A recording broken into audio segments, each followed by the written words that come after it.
Voilà, mes amis, on va commencer notre séminaire ce soir de préparation à la fête de Pessah. Bon, j'imagine que vous devez tous comprendre et savoir qu'on pourrait bien sûr passer des heures et des heures et des heures et des heures à parler de ce sujet, et on n'aura bien sûr pas la possibilité de voir tout ce qu'il est possible de voir et de comprendre concernant la fête de Pessah. Je vais vous expliquer un petit peu comment les choses vont se passer et on va commencer.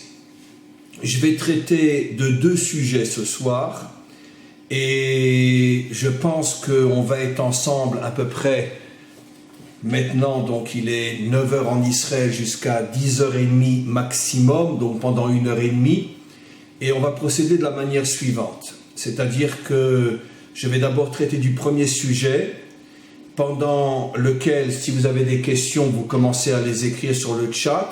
Après avoir traité mon premier sujet, je m'arrête et je commence à répondre à vos questions, que vous aurez donc posées sur le premier sujet. Et puis après, en principe, si on a le temps, à moins qu'il y ait tellement de questions sur le premier sujet, donc il n'y aura qu'un seul sujet, mais c'est pas grave de toute manière.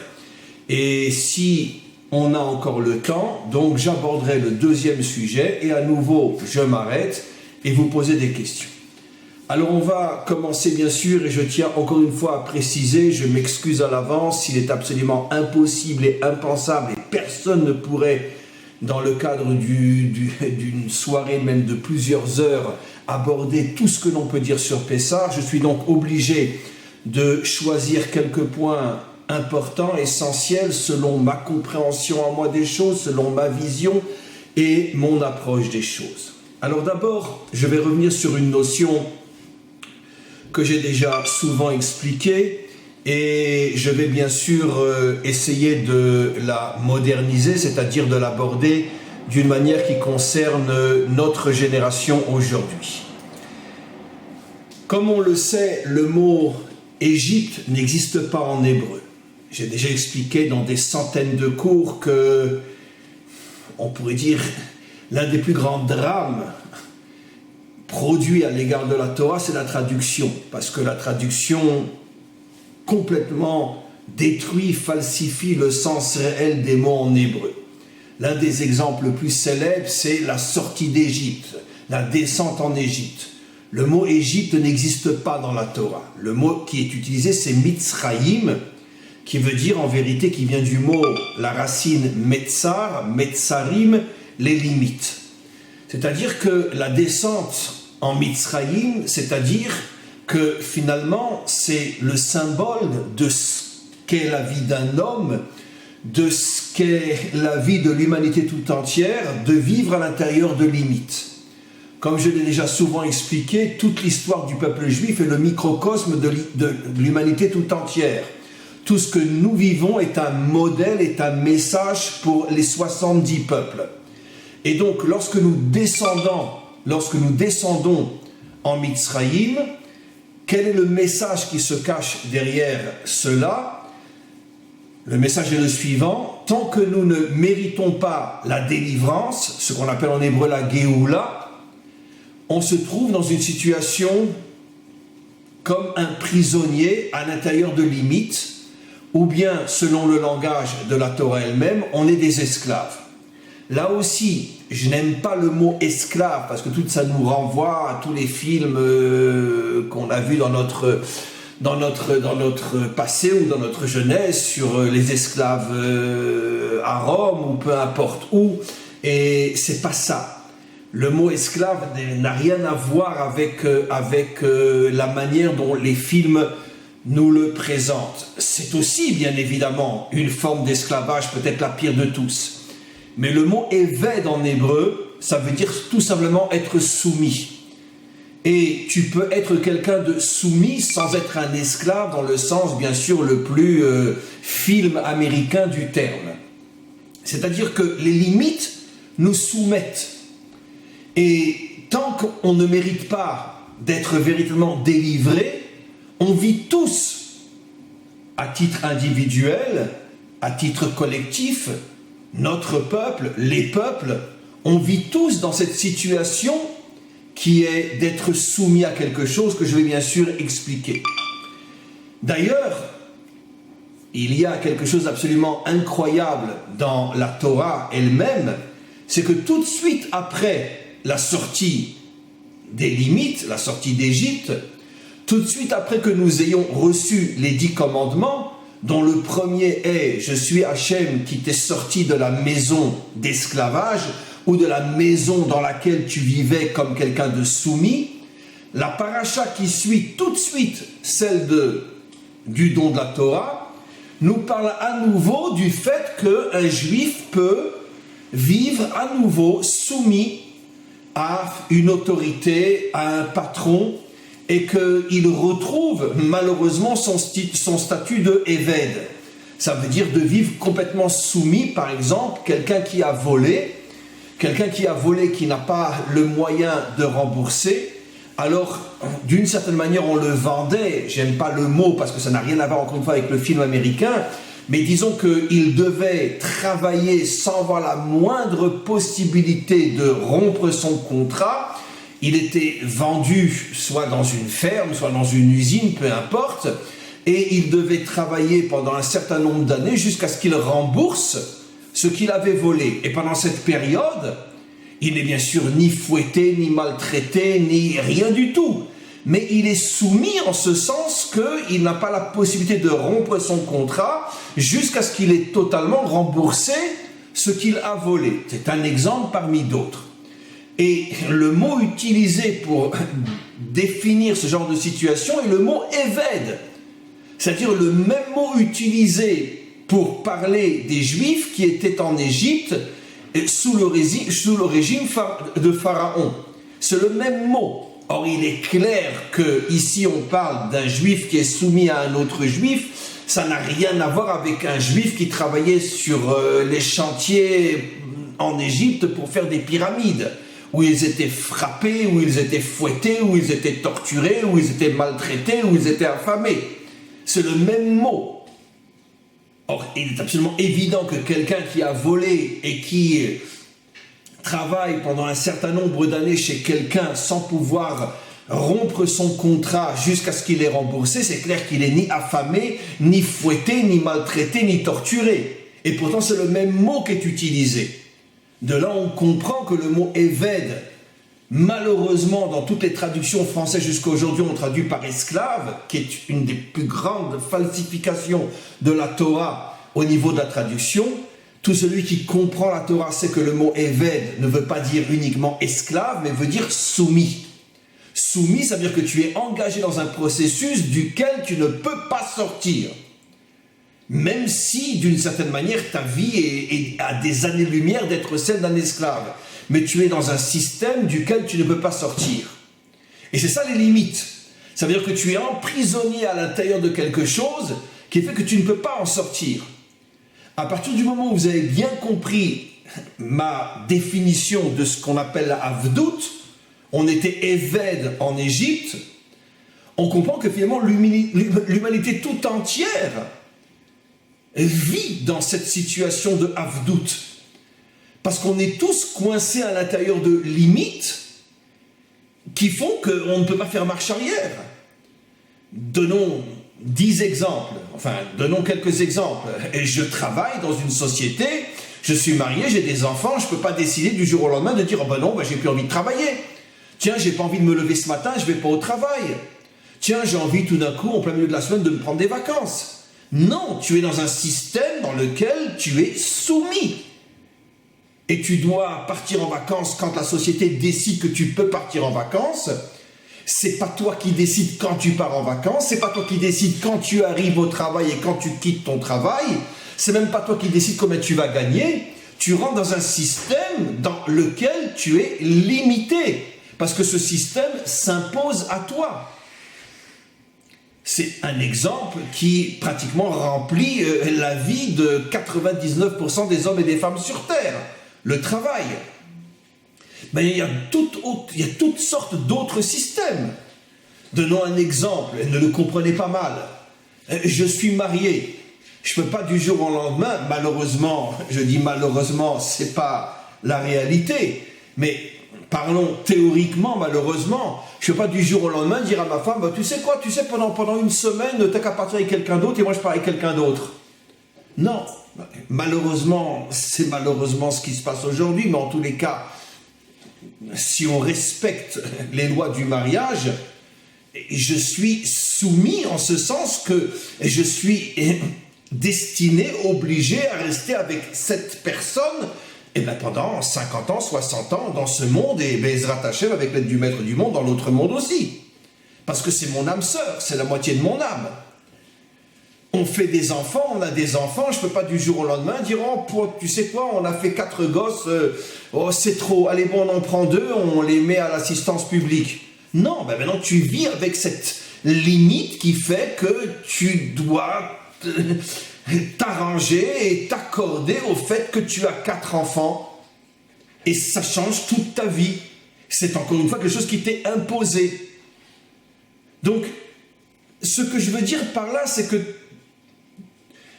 toute l'existence s'exprime sous la forme de limites desquelles on ne peut pas facilement sortir. Donnons un autre exemple. Je ne choisis pas de naître au moment où je suis né. Je ne choisis pas de passer de l'état de bébé à celui d'enfant, à celui d'adolescent, à celui d'adulte, à celui de vieillard et à celui de mort. C'est la nature qui m'impose ces choses-là. Donc, encore une fois, dans tous les domaines, nous vivons à l'intérieur de limites et nous sommes tous soumis à des systèmes desquels nous ne pouvons pas sortir. Et donnons encore un autre exemple, même sur le plan religieux.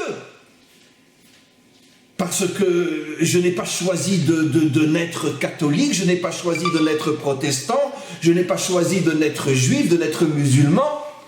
Alors il est vrai qu'on peut passer de l'état de catholique à l'état de protestant ou le contraire. On peut aussi naître catholique et se convertir et de devenir juif, c'est vrai. Mais ça, ce sont des cas, on pourrait dire, très limités par rapport à la grande image où il y a des centaines de millions de catholiques, des centaines de millions de protestants, des centaines de millions et beaucoup plus bien sûr de musulmans, des centaines de millions et beaucoup plus de bouddhistes, etc. Il y a des juifs. Maintenant, même à l'intérieur de chaque système, prenons l'exemple chez nous, à l'intérieur du peuple juif, je suis un Chabad, je suis un Breslev, je suis un yeshiviste, je suis un religieux sioniste, je suis un laïc, je suis un traditionnel. C'est-à-dire que même à l'intérieur de la judaïté, il y a encore des sous-systèmes dans lesquels finalement je suis soumis. Parce que si je suis Chabad, je suis Lubavitch, eh bien je vais devoir prendre sur moi toutes les règles et toute la manière de vivre d'un Lubavitch.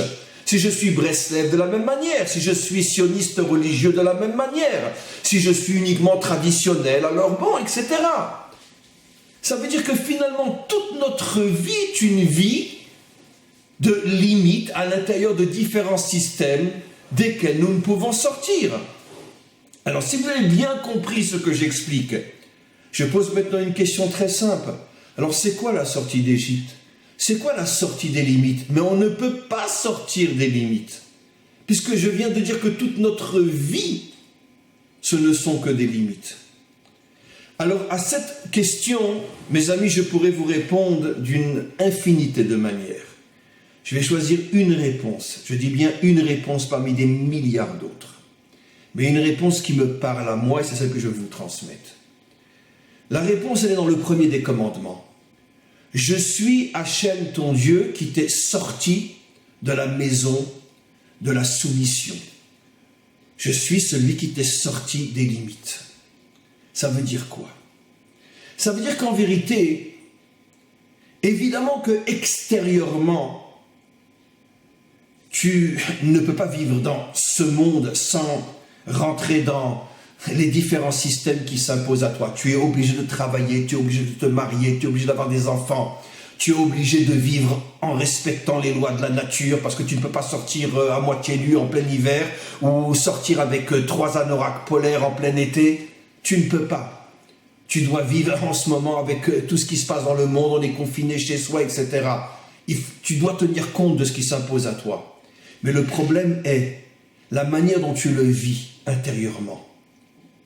Est-ce que tu te soumets à ton patron? Est-ce que tu te soumets au fait, je suis marié, maintenant j'ai des enfants et j'ai pas le choix, mais je continue? Est-ce que tu te soumets à la nature? À qui tu te soumets? Et là est toute la différence. Si je prends sur moi le joug unique de la royauté d'Hachem, je ne me soumets qu'à lui. Et bien automatiquement, toutes les soumissions de ce monde, je ne vais pas les ressentir comme quelque chose qui m'oppresse. Au contraire, et je vais dire le au contraire dans quelques instants. Je ne vais pas ressentir le fait que je travaille dans une société et j'ai un patron, je ne vais pas le ressentir comme quelque chose qui m'oppresse, que j'ai envie de fuir, mais je n'ai pas le choix. Parce que finalement, je ne me soumets qu'à une seule et unique entité, le maître du monde. Il est mon seul leader. Il est le seul devant lequel je baisse la tête. Personne, rien dans ce monde ne peut me soumettre réellement. Il n'y a que lui devant lequel je me soumets. Et quelle va être la différence? La différence est très très simple. Ça veut dire qu'à partir du moment où je me connecte au maître du monde, le maître du monde va me révéler à l'intérieur de moi-même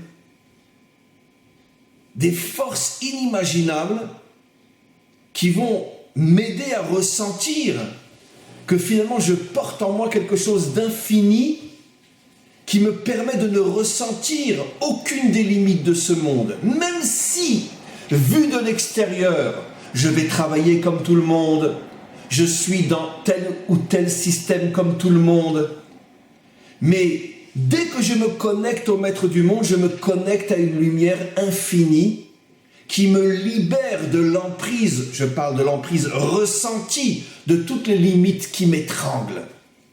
Un homme qui est déconnecté du maître du monde, un homme qui n'est pas véritablement connecté au maître du monde, tout ce qu'il vit, il va le ressentir comme une oppression qui va l'affaiblir, qui va le rendre triste, qui va finalement faire de lui quelqu'un qui vit dans le renoncement parce qu'il n'a pas le choix. Mais quand quelqu'un se connecte au maître du monde, à ce moment-là se dévoile en lui une lumière infinie qui fait que même si, vu de l'extérieur, il est dans le système lui aussi, il ne le ressent absolument pas comme quelque chose d'oppressant, comme quelque chose qui le limite. Bien au contraire, je vais l'expliquer dans quelques instants. Et pourquoi? Parce qu'en vérité, à l'intérieur de chaque homme se cache une lumière infinie, qui est tout simplement son âme. Notre âme, elle provient directement du maître du monde. De la même manière que le maître du monde est infini et totalement et absolument en dehors de toutes les limites, le maître du monde nous a fait un cadeau extraordinaire en nous créant et en nous faisant descendre dans ce monde des limites. Il a mis en nous une âme. Maintenant, cette âme-là, malheureusement, 99,9% des hommes et des femmes sur Terre ne sont pas connectés à cette âme-là. Elle est en nous, mais nous ne sommes pas connectés. Et comme nous ne sommes pas connectés à cette âme, nous ne sommes pas connectés à cette force infinie qui nous libère de l'oppression de toutes les limites de ce monde. Et c'est pour ça qu'on se sent oppressé, on se sent obligé, on se sent contraint. On a envie de tout envoyer balader. Parce qu'on ressent les limites de ce monde comme une véritable oppression. Mais quand quelqu'un se connecte à son âme, même si, encore une fois, vu de l'extérieur, il a l'air de vivre comme les autres, mais si on pouvait rentrer à l'intérieur de lui, on ressentirait ce qu'il ressent. Il est libre. Il ressent en lui quelque chose d'infini qui fait que ni le patron, ni la femme, ni les enfants, ni la nature, ni rien, ni les dangers, ni les peurs, rien, absolument rien n'arrive à l'affaiblir. Parce qu'il se sent libre à l'intérieur de lui-même. Et c'est ça tout le projet de la création. Parce que si le maître du monde nous avait laissés en haut dans les mondes supérieurs, alors évidemment on se serait senti comme des hommes, comme des êtres libres. Puisqu'il n'y a que dans le monde matériel qu'on ressent toutes ces oppressions. Qu'est-ce que voulait le maître du monde? Il voulait que nous ayons la force, la grandeur, le courage de vivre dans un monde qui de l'extérieur ne fait que nous oppresser, nous contraindre, nous limiter, mais que l'on arrive à se connecter à son âme, de sorte que même si on est dans ce monde, on ne ressent aucune contrainte. Parce qu'on est connecté au maître du monde et on est connecté à une source infinie qui permet de dévoiler en nous cette lumière infinie qui fait qu'on ne ressent absolument plus les limites de ce monde. Plus encore, ça va être aussi la différence fondamentale entre celui qui vit comme un mouton dans ce monde ou celui qui vit comme un constructeur dans ce monde. Et j'explique. Tous les jours, on termine notre prière en disant une phrase, je parle le matin surtout, en disant que nous sommes les constructeurs de Dieu. Parce qu'en hébreu, le mot fils et le mot constructeur est le même mot. Ben, boné, la même racine. Et nous terminons en disant nous sommes les enfants d'Hachem, mais en hébreu, les enfants d'Hachem peut se lire aussi nous sommes les constructeurs du monde. Au point que nos maîtres nous disent, seul celui qui construit ce monde mérite de s'appeler l'enfant d'Hachem. Et donc, qu'est-ce qu'on comprend de là?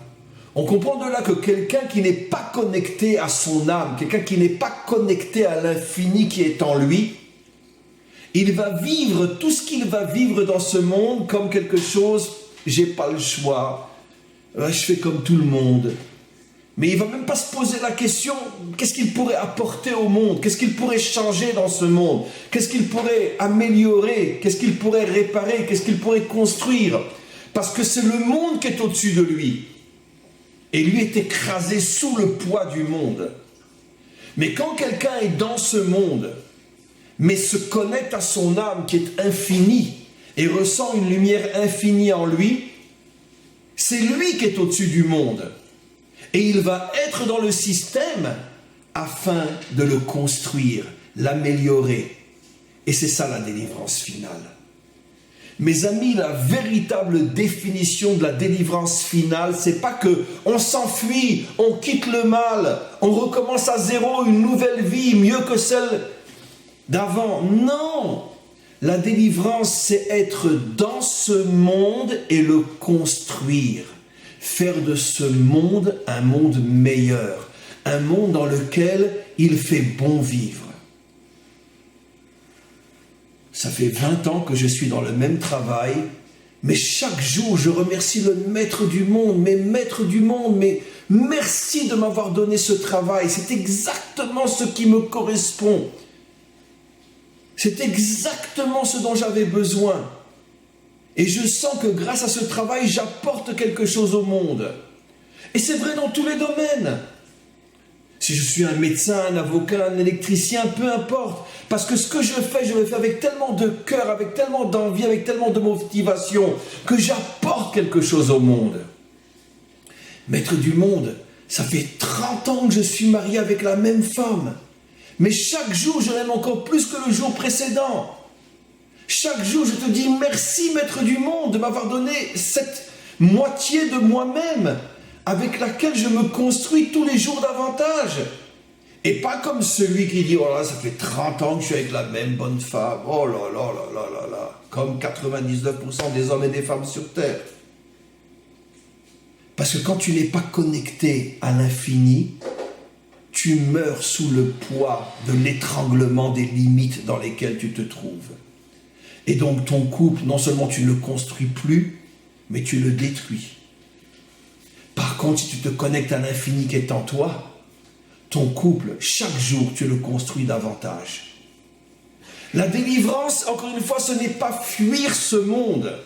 La délivrance, c'est construire ce monde. La délivrance, c'est pas vouloir une nouvelle vie, un autre monde. Non. La délivrance, c'est je suis dans ce monde mais pas comme quelqu'un qui est soumis à ce monde, mais comme quelqu'un qui est au-dessus de ce monde et qui oblige ce monde à se réparer, à se construire, à s'améliorer.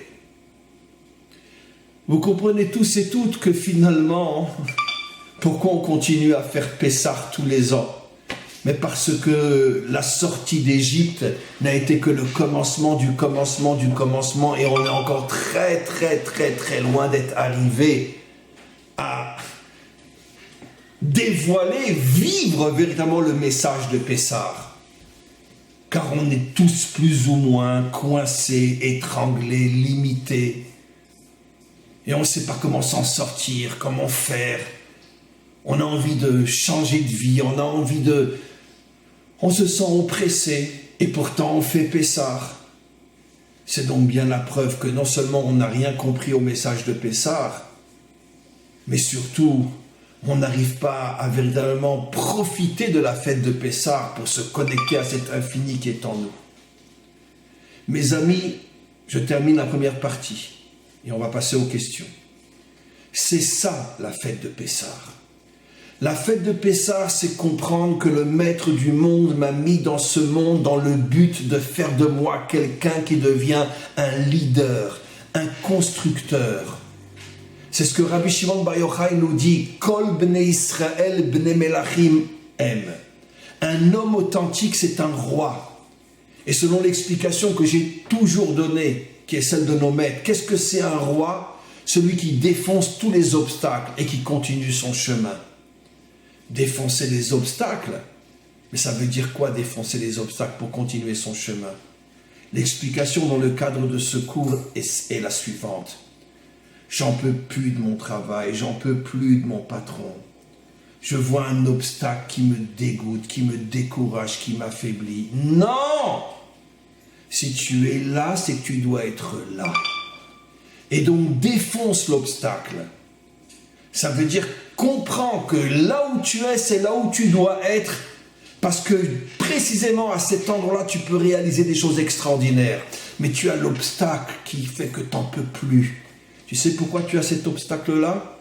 Parce que tu n'es pas connecté au maître du monde. Tu n'es pas connecté à ton âme.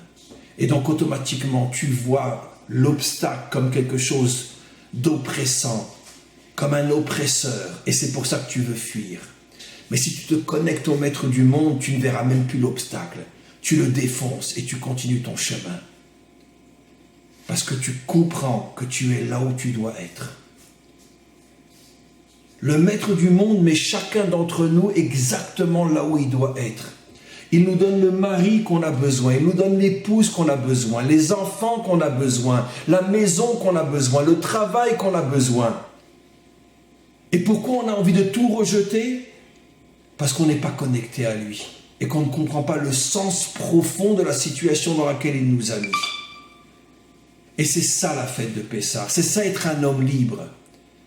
Que tout ce que je vis, je suis heureux de le vivre, parce que je sais que c'est ta volonté, je sais que c'est la mission que tu m'as confiée, je sais que c'est mon devoir de réussir et je réussirai. Ça, c'est être un homme libre. Ça, c'est la vraie liberté. Et ça, c'est la vraie délivrance. Maintenant, je conclurai en rajoutant la chose suivante, très simple et évidente. Et comment qu'on y arrive? Pour cela, le Maître du monde nous a donné une lumière infinie, qui est la Torah. La Torah, quand on l'étudie, quand on la vit, quand on la ressent, et surtout quand on la reçoit de maîtres authentiques qui nous transmettent la vraie Torah. Cette Torah, c'est elle qui nous permet de rentrer au plus profond de nous pour aller chercher cette âme cachée qui, lorsqu'on la trouve, dévoile en nous cet infini. C'est pour ça que nos maîtres comparent la Torah et l'homme qui étudie à quelqu'un qui rentre dans une grotte noire avec une bougie. Sans la bougie, il ne voit rien. Il peut même tomber dans un endroit dangereux. Mais avec la bougie, il sait comment se diriger jusqu'à ce qu'il trouve le trésor. Parce que dans la grotte, il y a un trésor.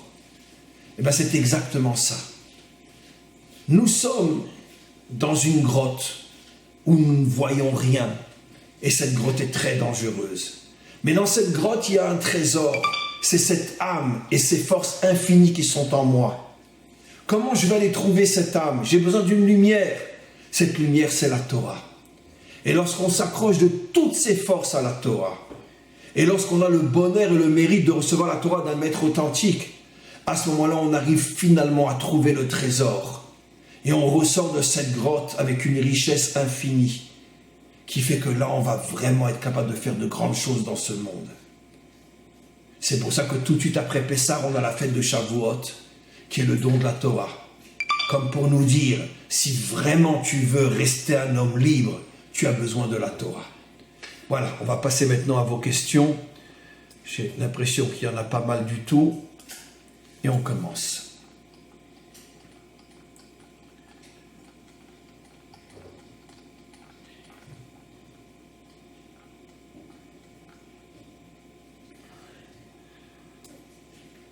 Alors, juste un instant. Abraham, sorti d'Égypte, Aliyah, face aux événements croissants depuis 2015. Selon vous, quel délai reste-t-il aux Juifs de France et d'Europe pour venir? La fermeture des frontières israéliennes était ressentie comme une étincelle. Beaucoup, chers amis, beaucoup ont ressenti ce que vous dites. Votre réflexion est extrêmement profonde, extrêmement intelligente. Et croyez-moi, votre réflexion, je l'ai entendue de nombreuses fois ces derniers temps. Beaucoup de gens ressentent que finalement ce qui se passe en ce moment, la fermeture des frontières, il n'y a plus d'avions qui vont d'un pays à un autre, etc., que tout le monde ressent que c'était comme une allusion. Je parle bien sûr en ce qui concerne notre peuple, le peuple juif, comme une allusion, comme pour dire, vous savez, si vous ne vous dépêchez pas de venir, un jour vous ne pourrez plus du tout venir. Regardez ce qui se passe maintenant. Et donc, je confirme ce que vous dites. J'ai expliqué dans différents cours en français, en hébreu, que finalement,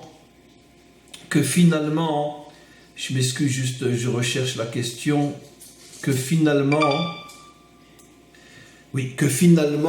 évidemment que se cachaient de très nombreux messages dans ce qui nous arrive en ce moment. En ce qui nous concerne, nous les Juifs, comme vous l'avez tellement clairement et justement exprimé, c'est clair que le message le plus évident que l'on doit comprendre, c'est justement maintenant qu'on est confiné, qu'on ne peut pas sortir, et comme si on voulait venir en Israël, on ne peut pas. Hachem nous envoie une allusion. Sachez mes enfants qu'un jour viendra où vous ne pourrez plus du tout venir. Alors dépêchez-vous de venir. Vous savez, avant chaque catastrophe, Hachem envoie des signes.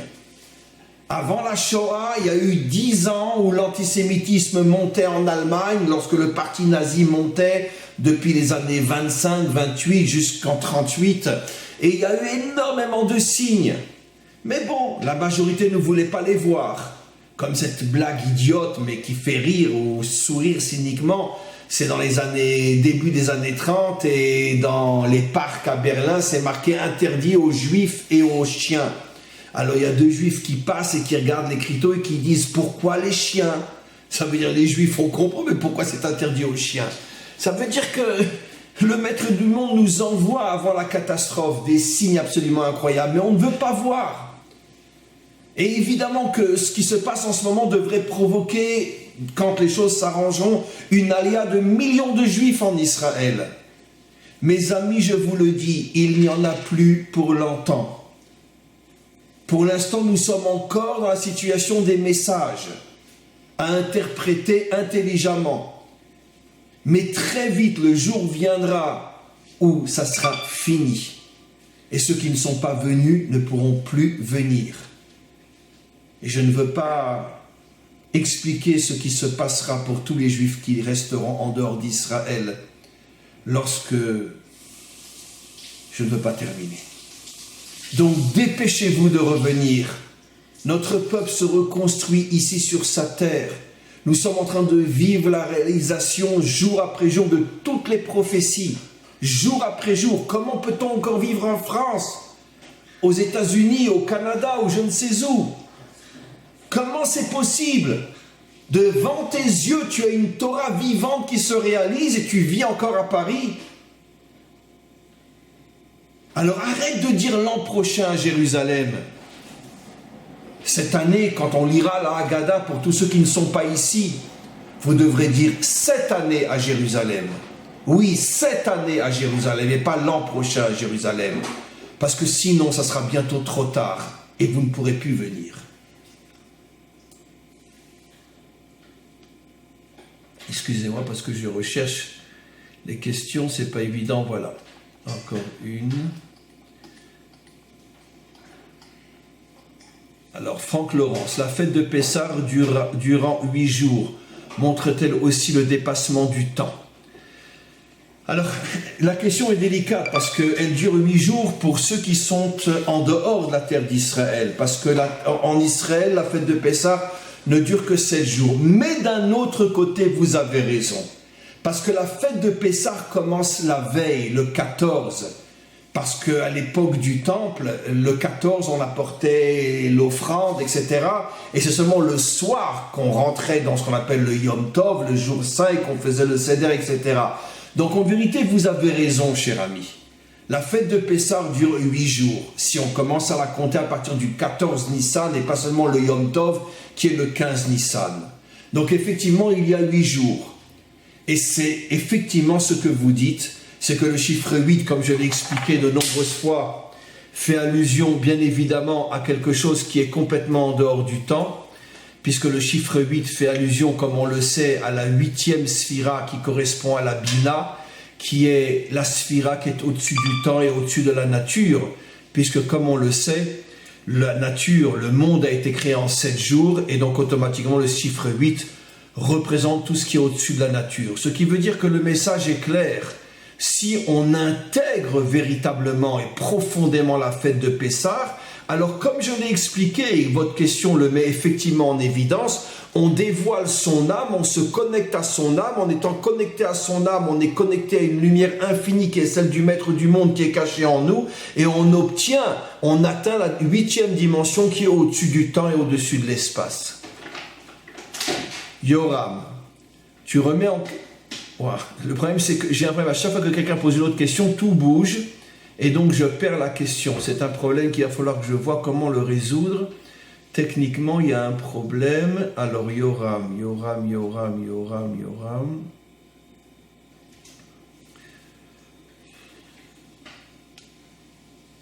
Excusez-moi. Non, j'arrive pas à retrouver Yoram. Où est-il ? Yoram. Tu remets en question le travail en règle générale. Ce n'est pas toi qui dis que les religieux doivent aller travailler pour réussir la Torah et la vérité. Bien sûr, je n'ai pas du tout remis en question le travail, bien au contraire.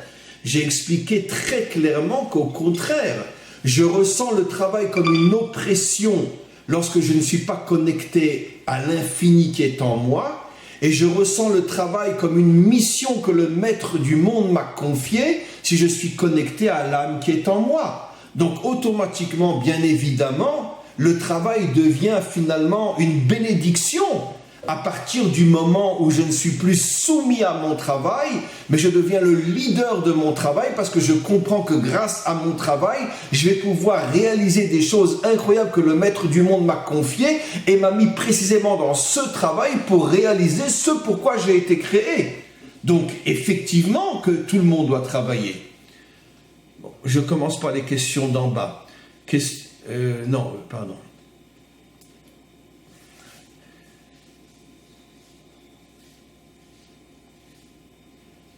Alors, maintenant, Franck Laurence. Plutôt que de parler de soumission, ne serait-il pas plus juste de parler d'engagement? Vous avez 100% raison, mais c'est encore une fois la différence. Quand je vis soumis à ce monde, c'est une véritable soumission.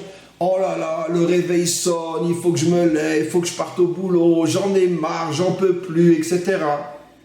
Mais quand je suis connecté à mon âme, c'est-à-dire lorsque je suis connecté à cette force infinie qui est en moi, à ce moment-là, ça devient un engagement, effectivement. Donc, vous dites à votre manière exactement ce que j'ai expliqué. Toutes les limites de ce monde sont perçues comme des limites tant que je suis déconnecté du Maître du monde. Et toutes les limites de ce monde deviennent comme les échelons d'une échelle qui me permettent de monter et d'aller toujours plus haut si je suis connecté profondément, authentiquement au maître du monde. Parce que sa lumière me permet d'être dans ce monde et de transformer les limites de ce monde en échelons d'échelle qui me font monter de plus en plus haut. C'est le contraire de tout ce que moi j'appelle les religions, qui voient le monde matériel comme quelque chose de négatif. La Torah dit tout le contraire. Il n'y a rien de plus positif que le monde matériel. Mais pour que le monde matériel devienne une échelle qui te permette de monter, il faut que tu sois en permanence connecté au maître du monde.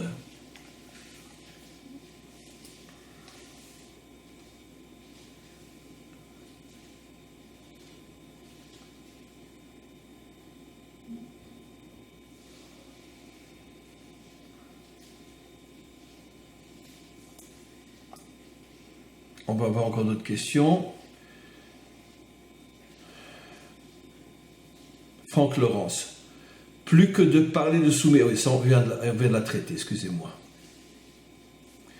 Sveller. Dans un ancien cours, vous dites que les 4 banim représentent l'idéologie des 4 exils. Donc aussi notre séjour dans les fameux 4 empires. Comment s'établit la correspondance entre chacun des banim et chaque nom d'empire? Bon, vous posez, cher ami, une question extrêmement profonde, extrêmement intelligente, mais pour laquelle il me faudrait des heures pour y répondre, et ça va être très compliqué. Très globalement, les 4 fils dont on parle dans la Haggadah sont le fils Chacham, le sage, le fils révolté, le fils Tam, ça veut dire celui qui est simple, on va dire, et celui qui ne sait même pas poser de questions, le 4e fils. Effectivement, ces 4 types de fils font allusion aux 4 exils. Je vais aller très très vite et vous approfondirez vous-même après ma réponse. L'exil de Babylonie, comme on le voit dans le livre de Daniel, est comparé à la tête. Ça veut dire que c'était une civilisation extrêmement sage, et comme on le voit dans le livre de Daniel, et donc elle est comparée à l'enfant sage, c'est-à-dire que comme on le voit, Nabuchodonosor était entouré des plus grands sages d'Israël, Daniel et les 3 autres, Michaël, Azaria et Hanania, je crois. Et donc constamment il avait des rêves, il avait besoin qu'on l'interprète, et c'est pour ça que l'un des plus grands personnages de l'histoire d'Israël, qui est Daniel, était justement l'un de ses conseillers. Après, on a le fils révolté. Le fils révolté fait bien sûr allusion, entre autres, à la civilisation perse. Et la révolte, c'est-à-dire celui qui envoie tout balader, bien sûr, ça nous ramène à l'histoire d'Assuérus et de Haman qui a voulu détruire le peuple juif. C'est une révolte contre le maître du monde et contre celui qui le représente sur terre, qui est Israël. C'était la volonté d'Haman, qui est en vérité la volonté d'Amalek de se révolter contre le projet divin. Après, on a celui qui est simple. Et ça va vous étonner ce que je vais vous dire, ça fait allusion à l'Empire grec. Comment on peut comparer les philosophes grecs à celui qui est simple? Parce que justement, mais là, ça nécessite des heures d'approfondissement. Parce que toute l'idéologie grecque est fondée sur la connaissance et la compréhension humaine complètement déconnectée de la sagesse divine. Et ici, nos maîtres nous révèlent dans différents endroits où ils expliquent cette notion-là, qu'un homme qui ne se fonde que sur sa propre intelligence, finalement, il devient un idiot total. Parce que l'intelligence humaine est extrêmement, extrêmement limitée. Ça n'a rien à voir avec toutes les découvertes technologiques, etc. Parce que ça, c'est pas de l'intelligence, c'est de la technologie. Je parle d'intelligence dans le sens de compréhension du pourquoi, du sens, du comment des choses. Et cette philosophie grecque qui justement cherchait le pourquoi et le comment, au regard des maîtres d'Israël, est considérée comme étant une réflexion d'une simplicité très très très très basse. Pourquoi? Parce qu'encore une fois, ça n'a rien à voir, parce qu'ils étaient grecs, c'est vrai pour un juif aussi, c'est vrai pour tous les hommes et toutes les femmes. Dès que tu ne te fondes que sur ta propre intelligence, tu deviens finalement un idiot. Seul et uniquement celui qui se nourrit de la sagesse divine à travers les révélations divines telles qu'elles sont dans la Torah, seulement celui-là atteint la sagesse véritable. Et enfin, La dernière civilisation, celui qui ne se pose même plus de questions, c'est bien sûr Rome et le monde occidental aujourd'hui plus que jamais, où effectivement on ne se pose même plus de questions, métro, boulot, dodo, il n'y a plus d'idéologie, il n'y a plus de religion. Enfin, il y a la religion, mais comme disait Marx, c'est un joint ou une piqûre qu'on se met pour se faire du bien et s'échapper de temps en temps. Donc on va à l'église, on va à la synagogue, etc. C'est-à-dire on se prend son joint, et puis après, etc. Mais d'ailleurs, c'est au tout début de l'ère, on pourrait dire moderne, que Marx a tellement justement défini ce qu'était la religion. C'est une fuite, c'est un opium, c'est rien que ça. Mais on ne se pose plus de questions, on vit comme ça. Ça, c'est le monde occidental d'aujourd'hui. Donc, c'est les 4 enfants qui correspondent aux 4 empires tels que vous l'avez demandé.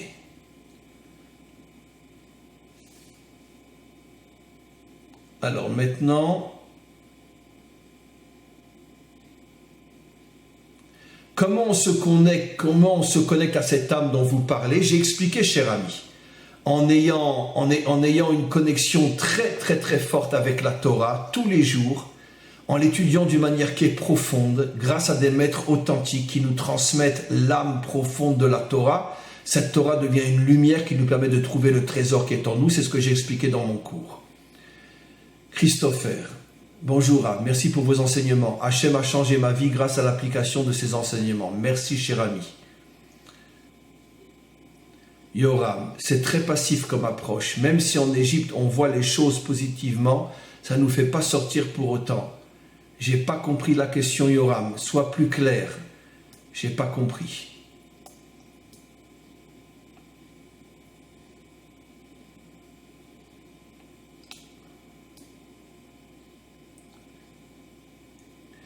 Christine, 400 ans en 210 en soumission.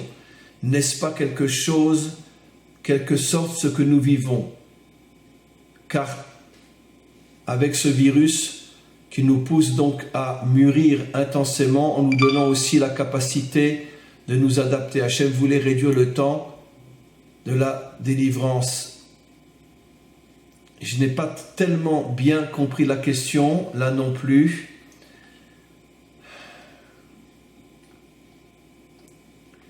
Essayez dans vos questions d'utiliser des mots beaucoup plus clairs, parce que là j'avoue que je n'arrive pas à comprendre vraiment la question.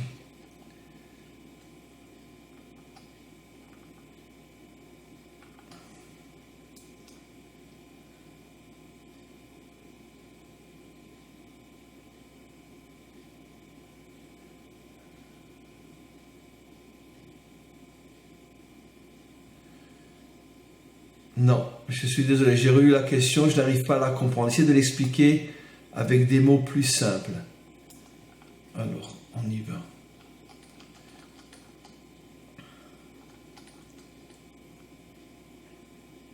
Je vous demande d'arrêter de poser des questions maintenant parce qu'il est déjà très très tard.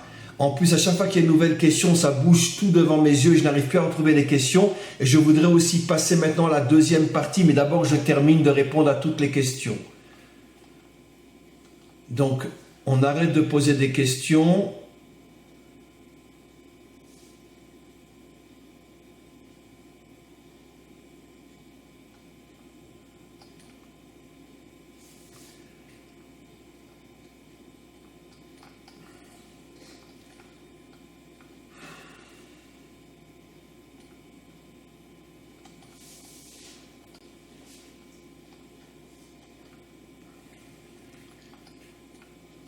Il y a un problème technique dont je m'aperçois. Il va falloir résoudre ce problème-là.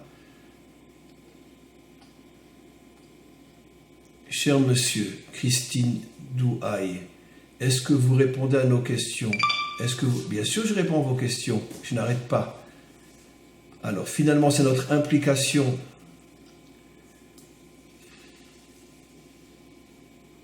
Je vous ai demandé, s'il vous plaît, arrêtez de poser des questions car je ne pourrai pas répondre à toutes les questions. Et en plus, à chaque fois qu'il y a une nouvelle question, il y en a déjà énormément, j'ai tout le texte qui saute et je n'arrive plus à voir les questions.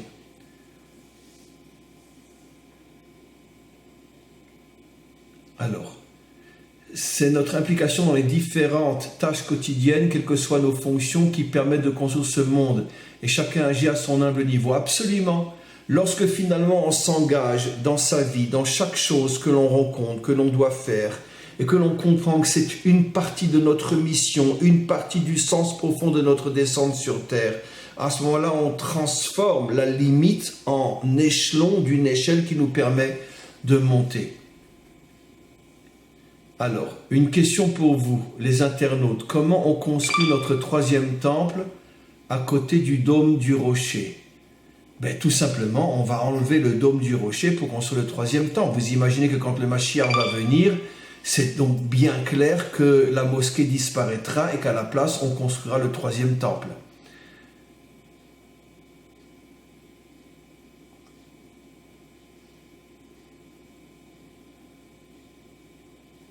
John Levy, le peuple juif est dans sa globalité à un niveau plus faible des générations précédentes. Pourquoi le maître du monde ne nous aide pas à se rapprocher de lui par des miracles révélés?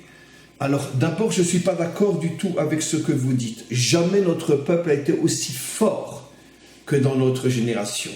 Parce que n'oublions pas que nous sommes aujourd'hui finalement le résultat de millénaires d'exil, de souffrance. On est la génération après la Shoah, on est la génération qui se reconstruit sur sa terre, et ce qui prouve que nous avons en nous des forces inimaginables. Non, je ne suis pas d'accord. Nous sommes des milliards, des milliards et des milliards et des milliards de fois plus grands, plus forts que toutes les générations qui nous ont précédés. Ne serait-ce que parce qu'en 1945, on ouvrait Auschwitz, et en 1948, on dansait dans les rues de Tel Aviv pour fêter la renaissance d'Israël. En 3 ans seulement, on est arrivé à se reprendre en main après 6 millions de morts.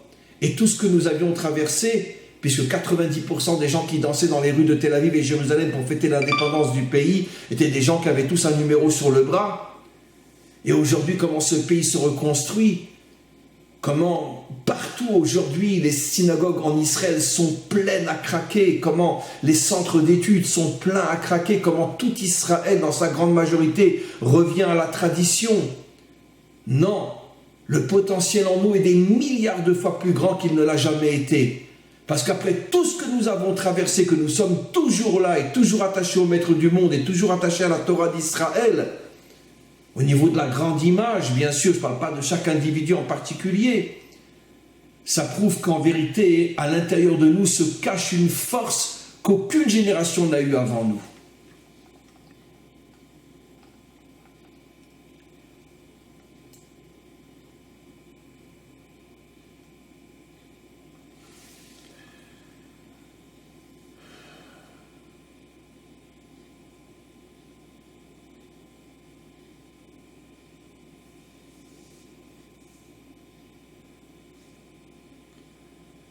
Pourtant, le galout est un obstacle qu'il faut fuir et non pas l'exploiter, du moins plus à notre époque. Évidemment qu'il faut fuir le galout et arriver en Israël, mais il ne faut pas fuir le monde. La différence entre le monde de la délivrance et le monde de l'exil, c'est que dans le monde de l'exil, je suis soumis. Je ne sais plus qui je suis, j'ai perdu mon identité, comme un juif qui vit à Paris aujourd'hui. Il a perdu totalement son identité, même s'il a une barbe et un chapeau sur la tête. Parce que tu n'es pas un vrai juif. Puisque tu vis dans un monde étranger, tu parles une langue étrangère. Tu vis soumis à des lois étrangères. Tu vis loin de ta nation, loin de ton peuple, loin de ta terre. Qu'est-ce que tu as de juif en toi, à part le côté religieux? Mais le catholique aussi a une dimension religieuse, le musulman aussi a une dimension religieuse. Alors toi, tu es religieux dans ta religion et lui est religieux dans sa religion. Mais où est ta véritable identité? Elle ne peut être retrouvée qu'en Israël, avec ton peuple, sur ta terre. Et donc, automatiquement, la différence entre l'exil et la délivrance, c'est pas que on va dans un nouveau monde. Non, on est dans le même monde, mais on retrouve sa force, on retrouve son identité. Quand je quitte Paris pour venir à Jérusalem, je suis toujours dans ce monde. Et je veux œuvrer dans ce monde, je veux agir dans ce monde, je veux construire ce monde. Mais au lieu de le faire comme un esclave à Paris, je le fais comme un homme libre à Jérusalem. C'est ça la différence. Donc on ne fuit pas l'exil dans le sens qu'on ne fuit pas le monde. On redevient un homme, un constructeur dans ce monde. C'est ça sortir de l'exil.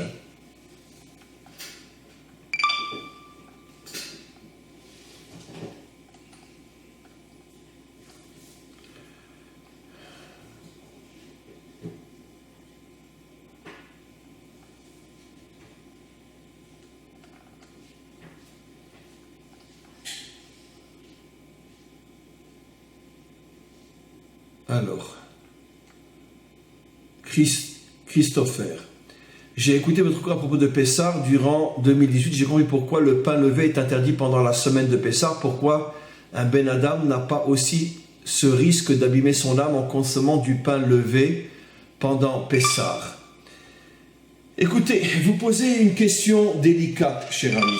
Je vous dirais très sincèrement que si quelqu'un se sent connecté à la Torah, je parle d'un non-juif connecté à la Torah, qui reçoit les enseignements d'un maître et qui sent que toute sa construction morale et spirituelle passe par les enseignements de Torah qu'il reçoit, tels qu'un non-juif peut les recevoir, je ne vois aucun problème si pendant la fête de Pessah il veut manger uniquement de la matzah et pas manger du pain, il n'y a aucun problème.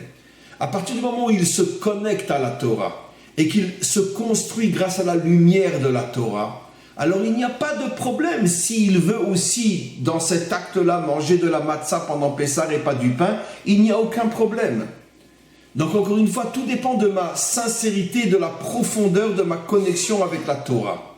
Si je suis profondément connecté à la Torah et que je comprends qu'à partir d'aujourd'hui, toute ma lumière spirituelle et morale, c'est à travers la Torah et les enseignements de Torah que je reçois, alors si je veux mettre en pratique certaines choses pour me sentir aussi, on pourrait dire, pour me sentir concerné par la fête de Pessah, pourquoi pas, il n'y a pas de problème.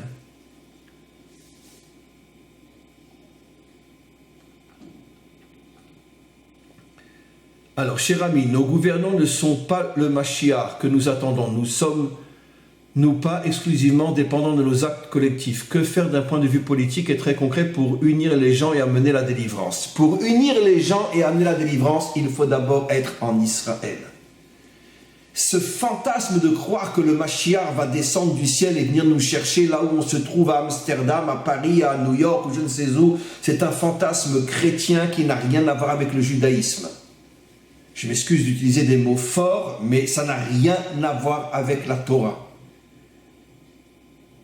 Dans le prophète Yecheskel, chapitre 38, regardez les commentaires du Malbim, et dans différents endroits, c'est écrit clairement que le peuple juif reviendra sur sa terre avant la venue du Mashiach.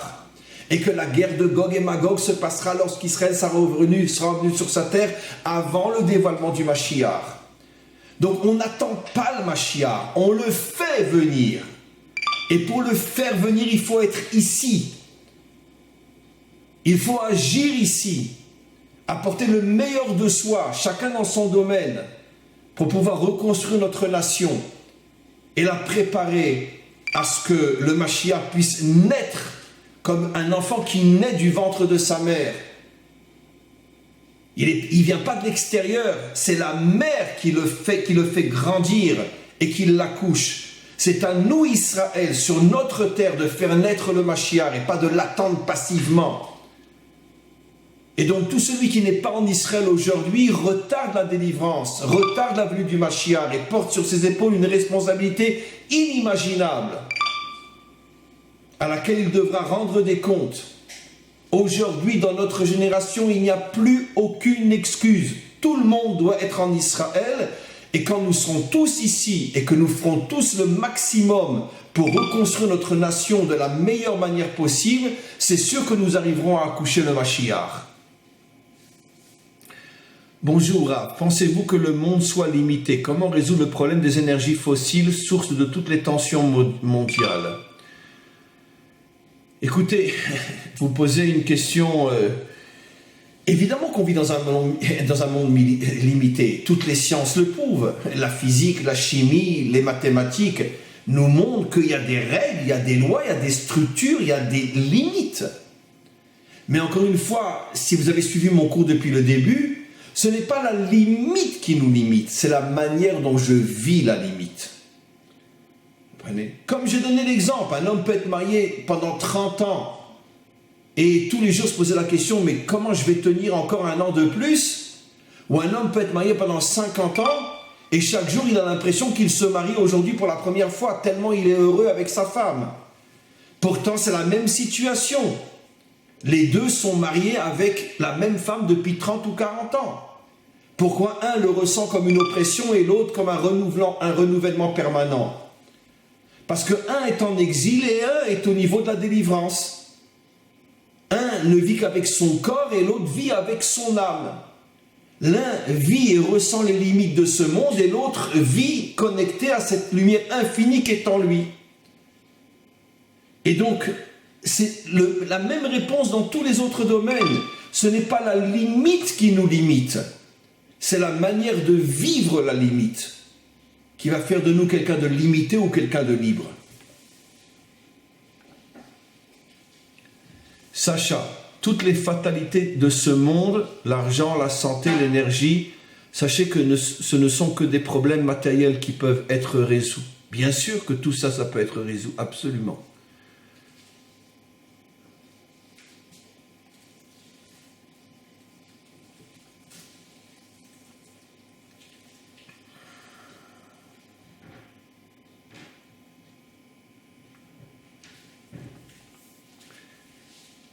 Voilà, bon, il y a encore quelques questions.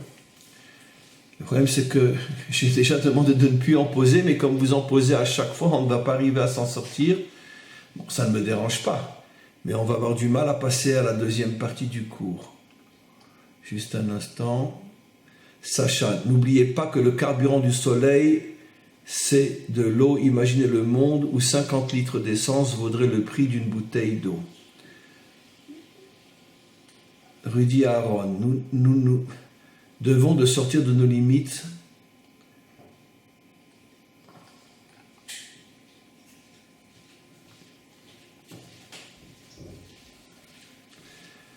François, pensez-vous que le monde soit limité? Comment résoudre le problème de ça? On a vu. Bon, je crois que globalement, on a vu toutes les questions. Shalom Rav, le Mashiach sait-il qui il est? Et il ne sait pas comment. Voilà. Donc, c'est marqué explicitement dans, entre autres, le Hari Akadosh, que le Mashiach, pendant une grande partie de sa vie, ne saura pas qu'il est le Mashiach, comme Moshe. Quand c'est que Moshe a su qu'il était le libérateur? À l'âge de 80 années. Et il est mort à 120 ans, ce qui veut dire que les 2/3 de sa vie ne savaient pas qu'il était le libérateur. Seulement de 80 à 120. Ça sera pareil pour le Mashiach. Pendant une grande partie de sa vie, il ne saura pas qu'il est le Mashiach. Et quand il sera enfin prêt à recevoir ce dévoilement, Hachem se dévoilera à lui exactement de la même manière qu'il l'a fait pour Moshe. Et là, il saura qu'il est le Mashiach.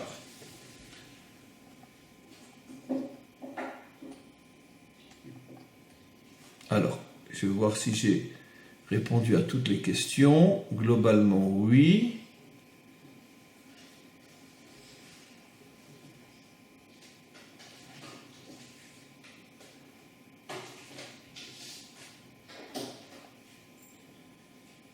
Voilà, globalement, je pense, voilà, je m'excuse d'avance si j'ai peut-être loupé 2, 3, 4 questions, ne m'en voulez pas, mais je voudrais maintenant passer à l'autre partie.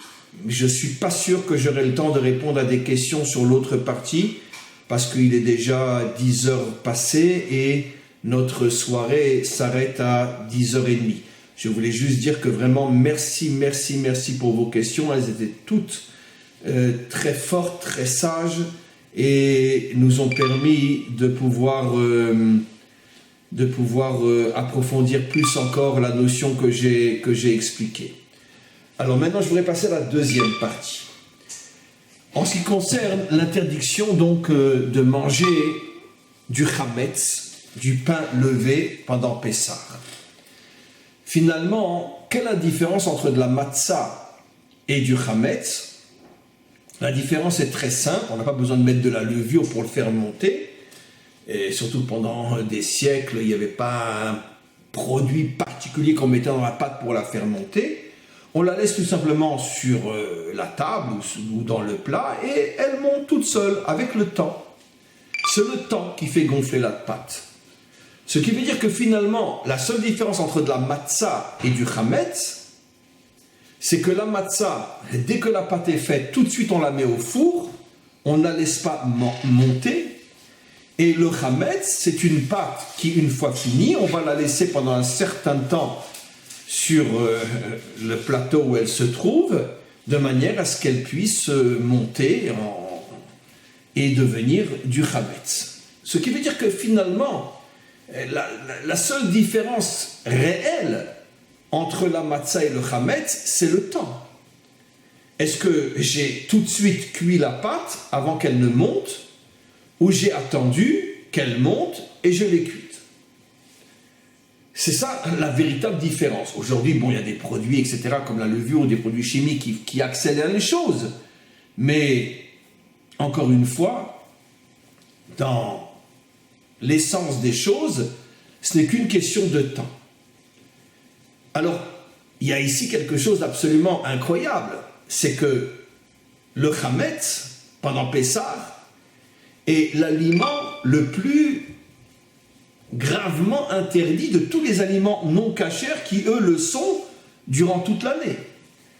Si quelqu'un mange du porc, quelqu'un mange un animal interdit, quelqu'un mélange du lait et de la viande, l'interdit est, durant toute l'année, 24 heures sur 24, sans la moindre concession, mais l'interdiction n'est pas aussi grave que celle de manger du chametz uniquement pendant 8 jours, pendant 7 jours ou 8 jours, pendant Pessah.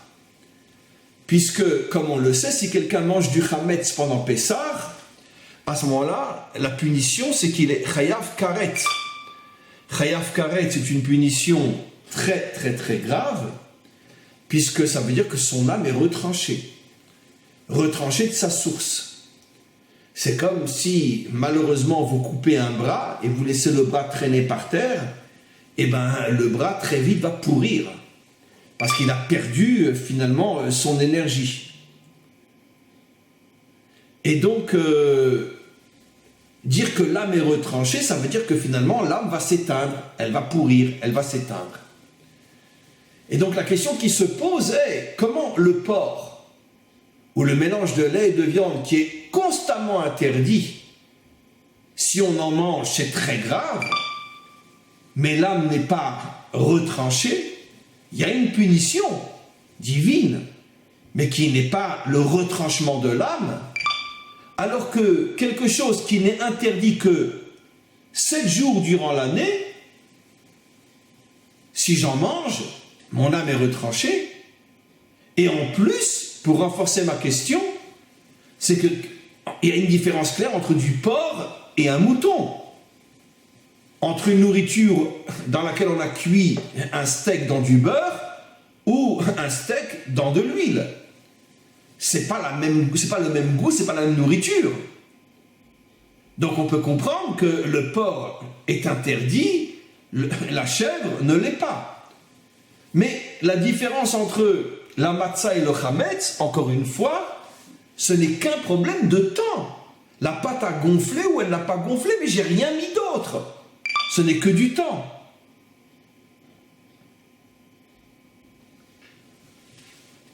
Comment c'est possible que quelque chose qui a simplement gonflé, qui au départ, c'est de la farine, de l'eau, de la pâte, avec du temps ou sans le temps, on va en arriver à un chiyuv karet, à une âme retranchée?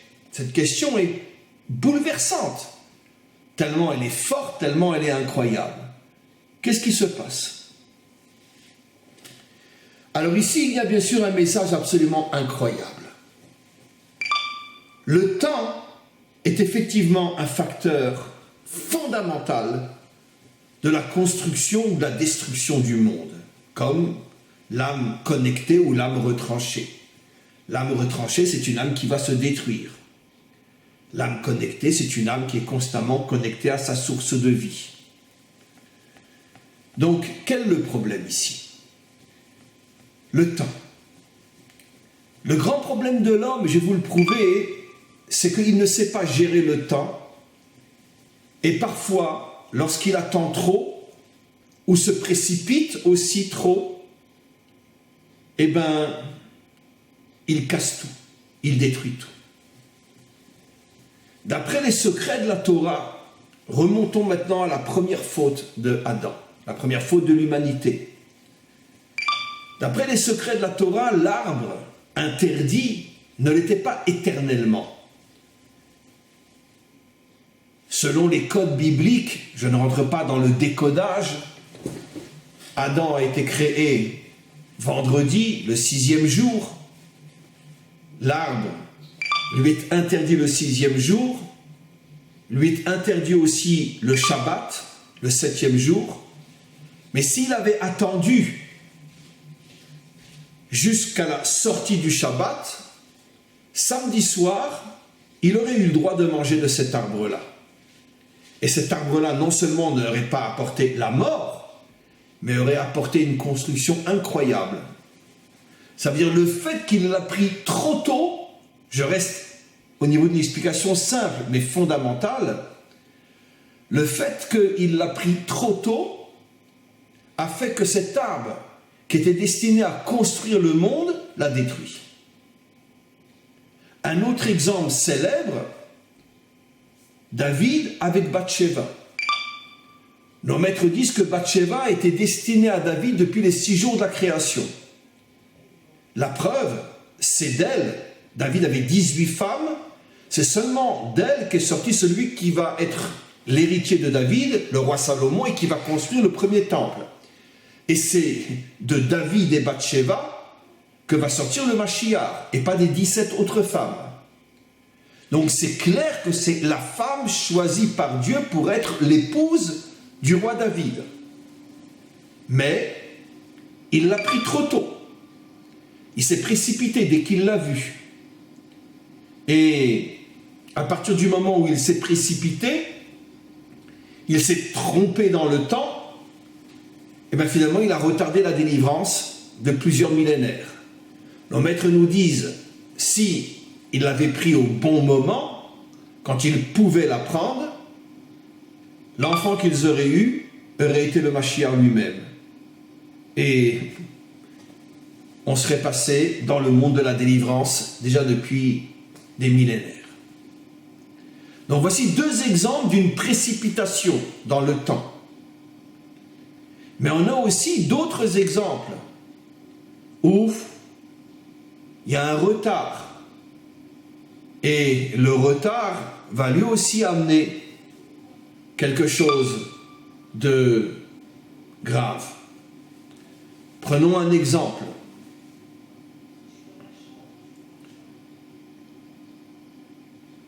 Caïn et Avel. Pourquoi Caïn a tué Avel?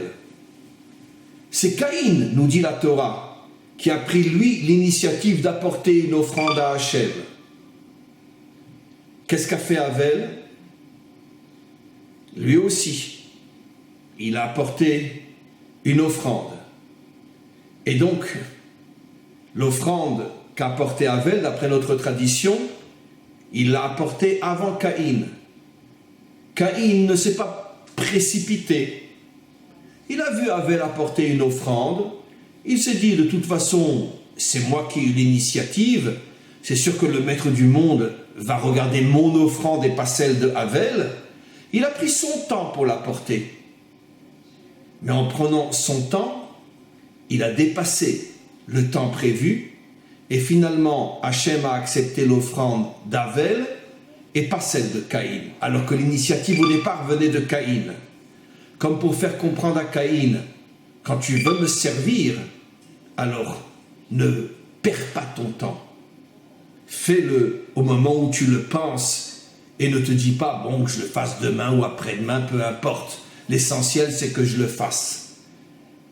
Et finalement, c'est Avel qui a été choisi, ça a amené le drame que l'on connaît, Caïn a tué Avel.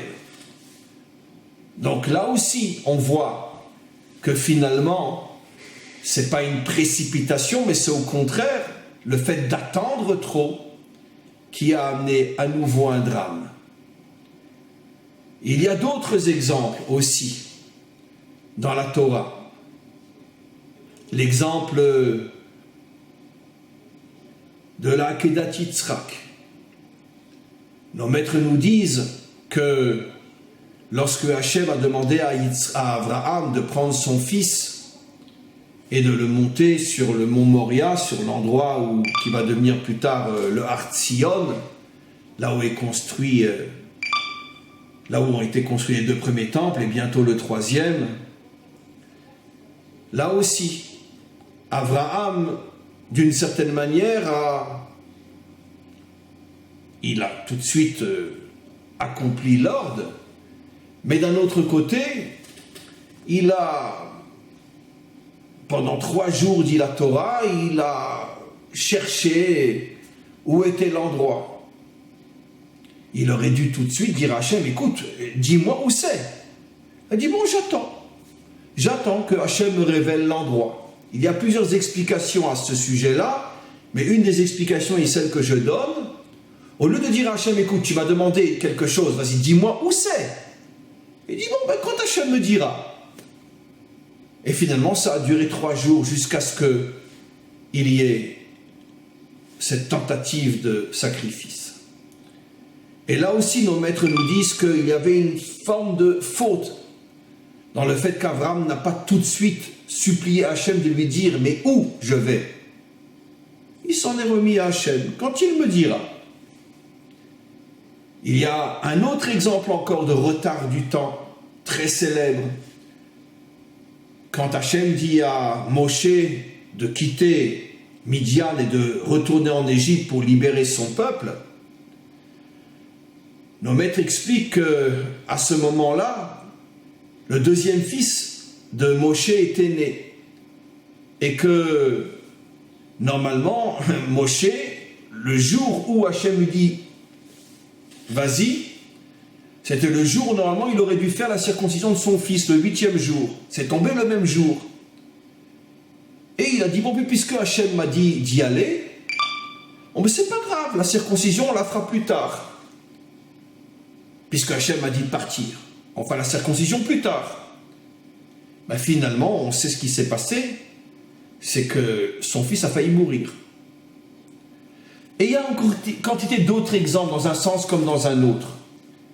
Ce qui veut dire qu'on voit que même de très très très grands personnages, Adam, Moshe, Abraham, David, n'ont pas su gérer le temps.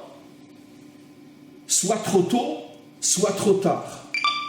Et à chaque fois, ça a amené une terrible catastrophe dans le monde.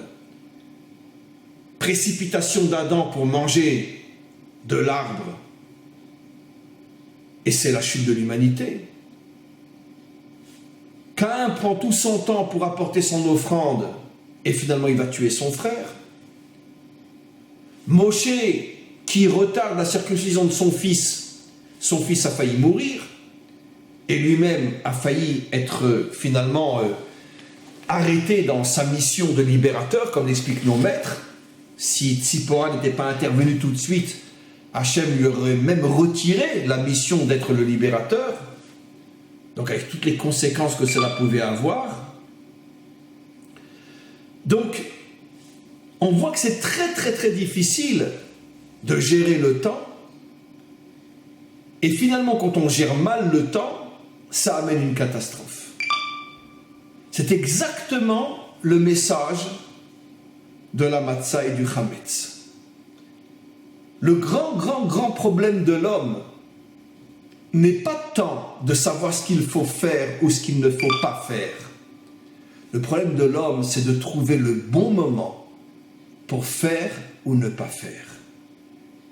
L'homme est incapable de ressentir à quel moment, à quel endroit ça doit être fait ou ne pas être fait. L'homme a un mal fou à gérer le temps. Et encore une fois, la Torah nous apprend, surtout à travers la matzah et le chametz, c'est le même aliment, mais un a duré dans le temps, tu le manges, ton âme est retranchée, L'autre, tu l'as enfourné au bon moment, tu le manges et tu accomplis la volonté d'Hachem. Donc on voit de là encore une fois que le message de la matzah et du chametz vient nous faire comprendre que ça ne suffit pas d'avoir de bonnes intentions. Ça ne suffit pas de savoir où est le bien et où est le mal.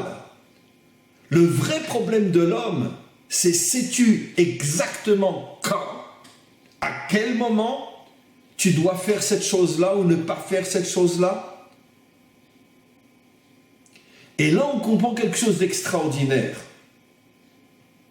Nos maîtres expliquent que la seule et unique possibilité, et ça rejoint la première partie de mon cours, la seule et unique possibilité pour un homme de ne pas se tromper dans le temps, c'est d'être connecté de tout son être et de toutes ses forces au maître du monde. Pourquoi? Parce que nos maîtres nous disent que Hachem, tout à l'heure j'ai parlé qu'il est infini, et cet infini il l'a caché en nous. Mais Hachem est complètement en dehors du temps. Qu'est-ce que ça veut dire qu'il est en dehors du temps? Ça veut dire qu'il est capable de gérer le temps. Seul Hachem est capable de savoir, même une chose bonne, quand elle doit être faite et quand elle ne doit pas être faite, parce que même si elle est bonne mais que tu ne le fais pas au bon moment, non seulement elle ne construira pas, mais elle va détruire. Parce que même une bonne chose qui n'est pas faite au bon moment, je me répète, non seulement elle ne construit pas, mais en fait elle détruit. Le bien se transforme en mal. Seul Hachem est au-dessus du temps, c'est-à-dire traduit dans un langage moderne et juste, seul Hachem est capable de gérer le temps. Lorsqu'un homme est déconnecté d'Hachem, il va passer sa vie à se tromper dans le temps. Il va passer sa vie à transformer le mal en bien ou le bien en mal. Pardon, il va passer sa vie à transformer le bien en mal.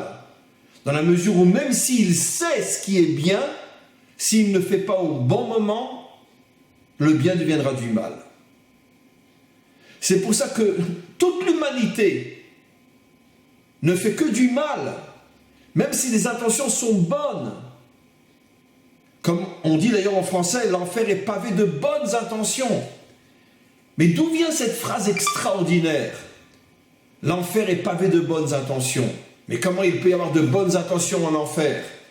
Parce que, d'après ce que j'explique, ce sont de bonnes intentions, mais qui n'ont pas été réalisées au bon moment. Et mes amis, comprenez la chose suivante. Aucun être humain sur terre n'a la sagesse du temps. Le seul et unique qui a la sagesse du temps, la maîtrise du temps, c'est le maître du monde. Et donc tu n'as pas le choix. Comme je l'ai expliqué, l'arbre de la connaissance était en vérité un arbre fabuleux qui devait sauver le monde si Adam l'avait mangé au bon moment. Il l'a mangé au mauvais moment, son acte a détruit le monde. Un homme n'a pas le choix.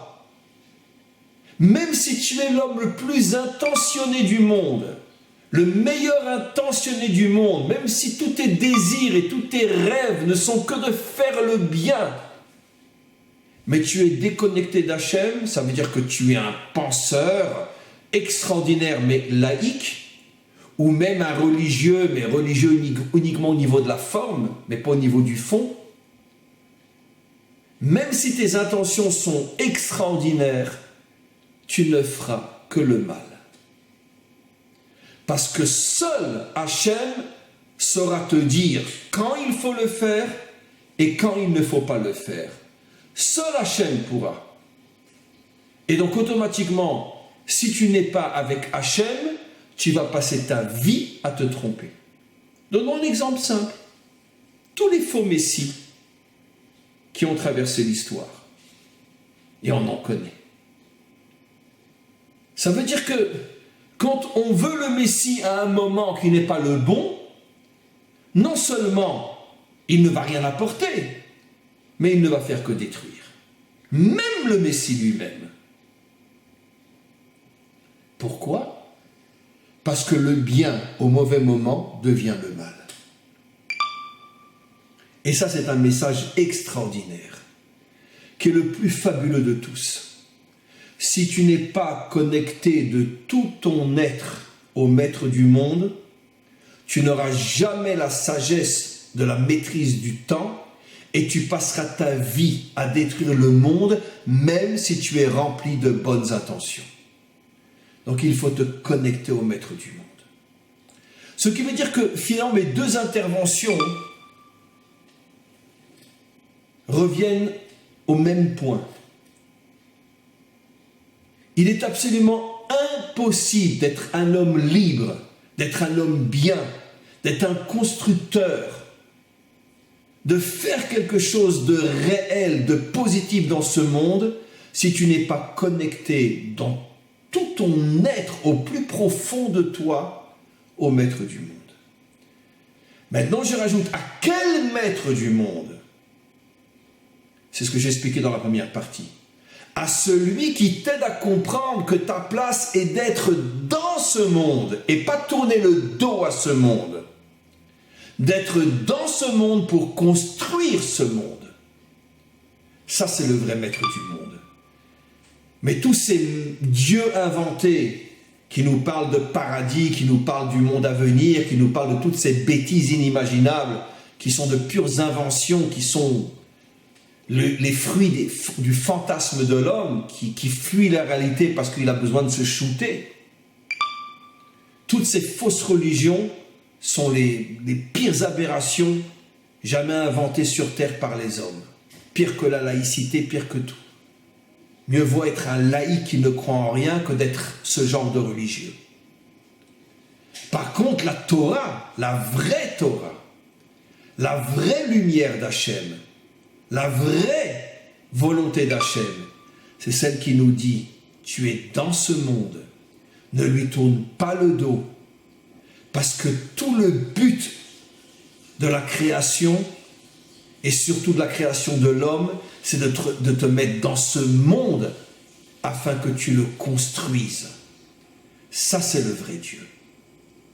Être dans ce monde afin de le construire. Mais en même temps, le maître du monde nous rajoute, tu ne pourras le construire, ce monde, que si tu es dans ton action dans ce monde, constamment connecté à moi.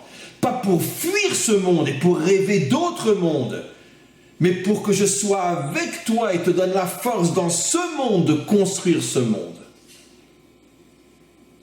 Et donc c'est ça le grand message. Le Hametz, c'est le symbole de l'exil. La Matzah, c'est le symbole de la délivrance. Pourtant, c'est la même nourriture, c'est les mêmes ingrédients. Comment un peut retrancher mon âme et l'autre construire mon âme? Parce que le Hametz fait allusion au bien, mais pas au bon moment. La Matzah fait allusion au bien, au bon moment. Et donc automatiquement, on comprend, je me répète, que ça ne suffit pas d'avoir de bonnes intentions, de bonnes paroles. Ça ne suffit pas de vouloir bien agir. Pose-toi la question, as-tu la sagesse qui te permettra de savoir quand agir et comment agir sans perdre du temps ou sans précipiter le temps? Parce que si tu perds ton temps ou tu te précipites dans le temps, même si tu es un torrent de lumière et de bien, tout ton bien ne fera que te détruire et détruire le monde. Donc tu n'as pas d'autre possibilité, uniquement te connecter au maître du monde. Mais encore une fois, je crois en Dieu, je suis connecté, non. Là tu es religieux. Et la religion, encore une fois, non seulement ne te sauvera pas, mais ne sauvera pas le monde. Ce dont tu as besoin, c'est la Torah et les maîtres d'Israël authentiques, qui vont te transmettre les enseignements profonds qui vont te permettre d'être dans ce monde avec le maître du monde. Et seulement à ce moment-là, tu réussiras véritablement. Tu ne seras plus dans le Hametz, mais tu seras dans la Matzah. Voilà le deuxième message important de Pessah. Concrètement, nous n'avons pas d'autre choix, mes amis sur terre, que de nous connecter de toutes nos forces à la Torah, de nous connecter de toutes nos forces à des maîtres authentiques qui nous transmettent des enseignements authentiques. Et c'est seulement à partir de cette connexion authentique que nous arriverons à être des hommes libres, comme je l'ai expliqué dans la première partie du cours, et des hommes qui savent, qui ont la sagesse de savoir avec précision à quel moment il faut agir et à quel moment il ne faut pas agir. Mes amis, on va arrêter là pour aujourd'hui. Il n'y aura pas de questions sur cette deuxième partie parce que on n'a pas la possibilité, il est déjà tard. Et merci pour vos questions sur la première partie. À tous et à toutes, une très bonne soirée.